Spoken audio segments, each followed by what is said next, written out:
मोठी बातमी समोर येते। पुण्यात ठाकरेंच्या शिवसेनेविरोधात तक्रार दाखल करण्यात आली आहे। भाजपाकडून 3 पोलीस स्टेशनमध्ये तक्रार अर्ज करण्यात आले। खासदार मेधा कुलकर्णींच्या विरोधात व्यंगात्मक पोस्टर प्रकरणी भाजपमधील पदाधिकाऱ्यांची कारवाई करण्याची मागणी होतीये।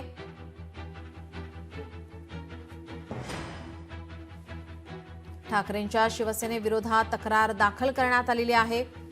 भाजपाकडून 3 पोलीस स्टेशनमध्ये तक्रार अर्ज देण्यात आलेत। मेधा कुलकर्णींच्या विरोधात व्यंगात्मक पोस्टर। अप्पा बळवंत चौक हा अभ्यासाचं विद्येचं माहेरघर असलेलं ठिकाण आहे। या बुधवार पेठेचीही बदनामी करायचा प्रयत्न या फ्लेक्सच्या माध्यमातून झाला आहे आणि अशा पद्धतीच्या एकदम खालच्या पद्धतीचं काम करणाऱ्या लोकांचा जाहीर निषेध आहे आणि याबद्दल पोलिसांकडे रीतसर तक्रार केलेली आहे। महापालिकेकडेही तक्रार केली जाईल की अशा अवैध पद्धतीचे फ्लेक्स लावणाऱ्यांवर योग्य ती कारवाई केली जाईल। लोकशाही मराठी ऐका, पहा, जागरूक रहा।